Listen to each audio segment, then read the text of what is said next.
Hi, I'm Greg Weimer, and welcome to Conversations with Confluence. I'm here with Gregory Weimer, and he's a CFP and CPA. And so today we're going to handle the topic of taxes. And as we think about our mission of helping people maximize your lives and legacies, taxes are a big part of that, not only while you're alive, but also when you think about your estate. So hopefully today, in a brief conversation, we'll give you some actionable ideas and some things to think about. I said before, the greatest thing one adult can do for another is cause them to think. So our goal today is just give you a couple things to think about. So hang in, and hopefully it's a profitable visit that we're going to have over the next several minutes. So we're going to talk about a couple different topics, but the first one I thought would tackle is tax advantaged accounts, otherwise thought of as, 401ks, IRAs.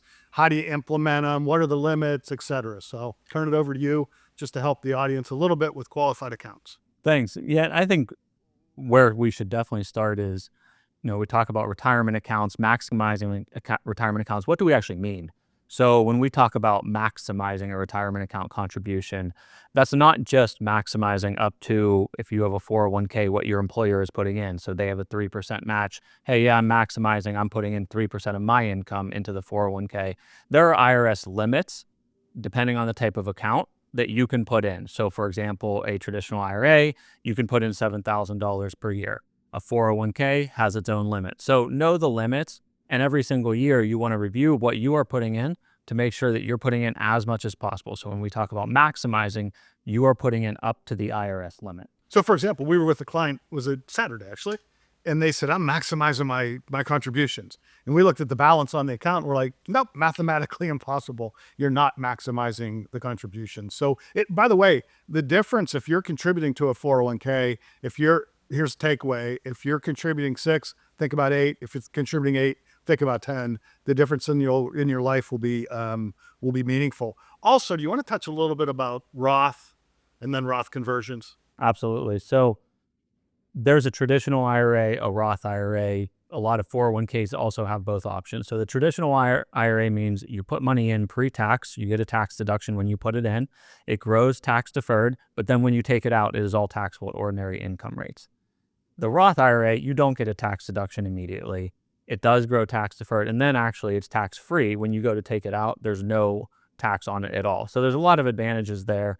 Every individual situation is unique. So whether you should be in a traditional or a Roth IRA, that's definitely something to consult with your professionals, but both are great options. The Roth does have a lot of benefits, being that it's tax-free in the future if you can get money into a Roth IRA. It's also beneficial for your heirs, being that when they inherit the Roth IRA, they don't have to pay tax on that when they take it out.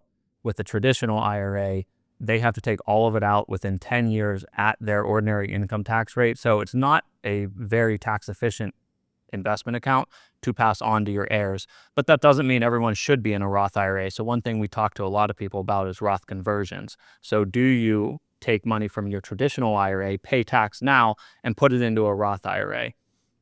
There are a lot of intricate details of when that may make sense, but just some things to look for. We see a lot of people early retirement. So are you between 60 and mid 60s? Maybe you're retired, you no longer have a salary, but you haven't started Social Security yet. Your income could be low. So maybe you should convert money at a low tax bracket now so that in the future, when you would have had to take it out, you don't have to pay at a high tax bracket. So that's just one example. Another example would be, are you in your early career years? Maybe your income isn't as high and you think you're going to be at a higher income tax bracket in the future. Put money into a Roth IRA now, because in the future you would be at a high tax bracket. So you have to talk to your CPA, talk to your advisors, and figure out what does make the most sense for me, and should I put money from the traditional into the Roth and pay the tax now. And we're happy to do that calculation. It's math. We're happy to do that analysis for you. The other thing about the Roth, a lot of folks do not spend all of their IRA by the time they pass away. So again, in many cases, a Roth is way better to inherit than a typical 401k. So, and by the way, the other misconception I think is, but with the Roth, isn't there an income limit? There is, not in a 401k. So you have no income limit at all. Okay, let's jump ahead. tax efficient investing. Not only ETFs make it more tax efficient now, but one of the 5 principles as we invest money for our clients internally, one of our principles is tax efficiency, making sure you're keeping as big of a percentage as possible of what you're making. So you want to talk a little bit about how we think about that? Yeah, and I think there are some things you can do to invest more tax efficiently that are on the margin that you may not realize on a day-to-day basis that you're doing, but you still should be thinking about. Maybe you don't quantify it as much of what the benefit is, but it's still there. There are other things that you will see big benefits from, but maybe they're not a daily thing. So, for example, one of those major things that when you look back on could save you a lot of money in taxes is tax loss harvesting.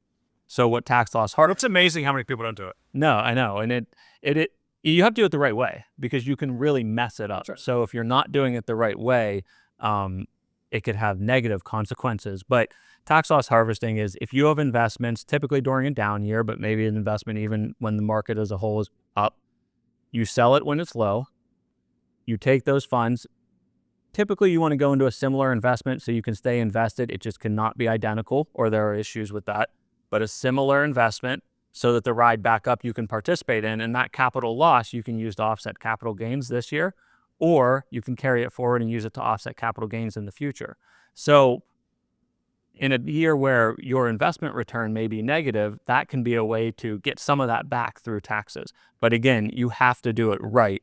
You don't want to leave money in cash for too long. You don't want to put it into an investment within 30 days that you could have a wash sale and you can't take the loss. There are a lot of things that you need to talk to your advisors about, need to talk to your tax professionals about to make sure you do it right, or you could ruin a lot of the benefits and potentially cause harm. It's an unusual time that there aren't that many losses out there, but the market goes down typically 1 out of every 4 years. So there will be another day to implement that strategy. The amount of money we've saved clients by doing this, whether it was 18, 20, whatever the year, we've saved people an awful lot of money. Make sure you have your eye on that ball, and we don't need to get into it right now, but also could be really managing cap gains. And, we took cap gains in cash and also, ETFs. So there's a lot of things around investing that we've been implementing. Why don't we talk a little bit about charitable giving? Because I'm always amazed. First of all, it's wonderful how people are so philanthropic and really giving from the heart. But so many times people just write checks, and there's different ways to do it. Yeah, there are a lot of different ways. I think we should maybe touch on a few that really mix investments and the charitable giving. And I think one thing just to start with is it needs to be about the charitable giving first. I think a lot of people mix up, like, I need a deduction, what should I do? That is not going to put you in a better spot financially. You're still giving money away, which is great to do. So it has to be about the charity first, and then what is the most tax efficient way to do it? One of those ways is using appreciated stock. So maybe you have a non-qualified account, a non-retirement account that has some stocks, mutual funds, ETFs that are highly appreciated. You invested in them a long time ago. They've gone up in value. You have a really big gain that if you were to sell it, you would pay a lot of tax. One thing you can do is say, I'm going to give $5,000 of this stock directly to the charity.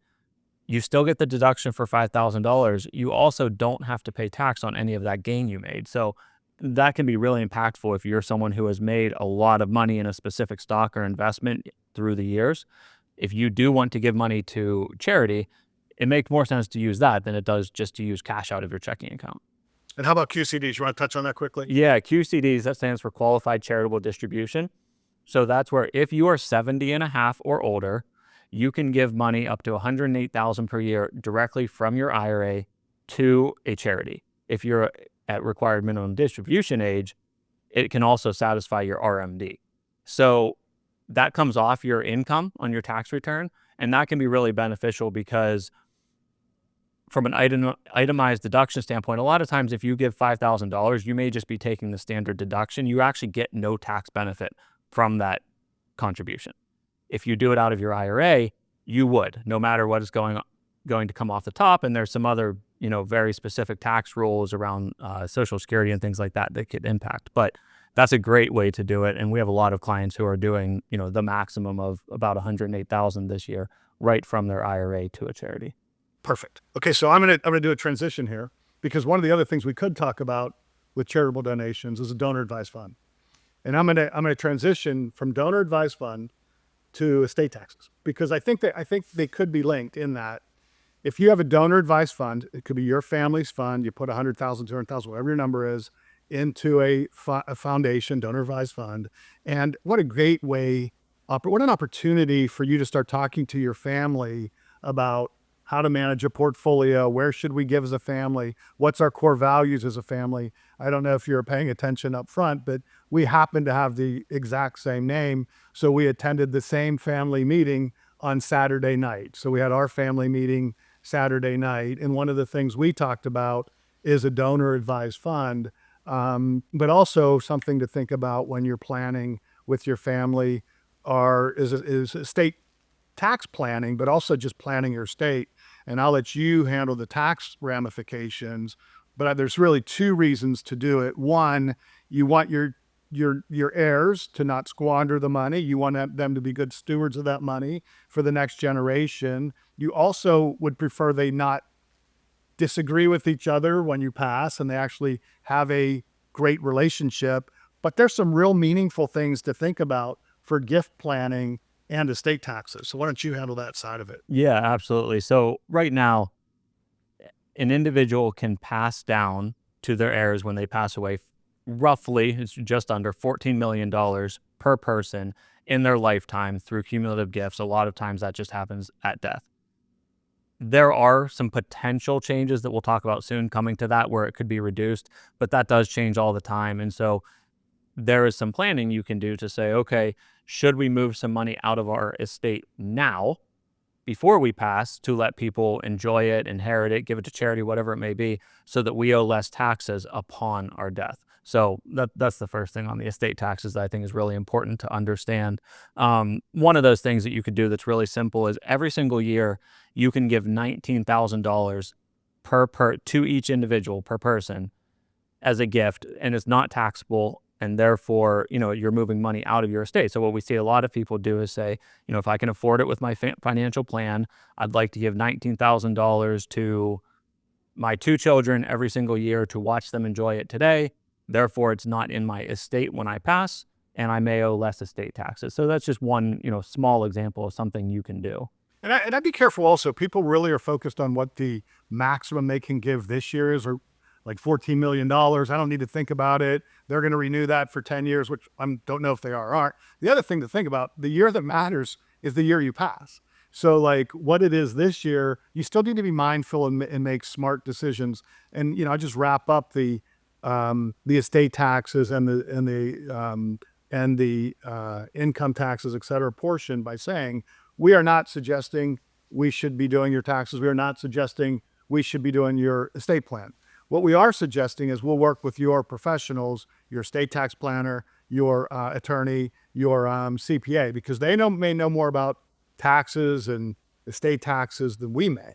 But I'm going to tell you, we probably know you better. So we can help coordinate all of that. The final thing that I just feel like we have to talk about, because it's all that's going to be in the news, is the Tax Cuts and Jobs Act that comes due the end of this year, right? So do you want to just touch on that and give people what we believe could happen in the future? Yeah, I think we're going to hear a lot about this year through the news, and we don't know what's going to happen. There are a lot of rumors in the news, but the Tax Cuts and Jobs Act is set to expire or sunset at the end of this year. And so there are a lot of tax laws that will revert to pre-2018 levels unless something is done this year to either extend them or change the tax law slightly to adjust the rules. So a few examples of things, and these are only a few. There are a lot of them, but pay attention to it this year because there could be some planning opportunities. The first is just the income tax rates may go back up. So for example, the top bracket may go from 37% back up to 39.6%. Another one that will be really big is itemized deductions may become big again. So one thing that happened through the TCJA was that a lot of people just started doing the standard deduction. State income taxes, there was a cap on the SALT deduction, charitable deductions. There were a lot of changes. And so I think the SALT deduction cap is something you're going to hear about a lot. If that either gets lifted or removed from the $10,000 cap that is there today, you may see itemized deductions become important again. That plays back into the charitable part that we talked about of, okay, well, maybe you can take more deductions, giving just cash or doing things a different way through itemized deductions. And then we talked about it a little bit, but a big one that we'll see a lot of planning on if it changes, and we'll see, is the estate tax or lifetime limit. It would be scheduled to be cut in roughly half back to pre-2018 levels. So right now it's 14 million. It could be back to roughly 6 to 7 unless something is done. So we'll see. It'll be interesting to see what happens. A lot of the rumors right now are certainly that not everything is going to go back to pre-2018 levels, but I think we'll see something in the middle. Right. And even if they change it, it won't be permanent.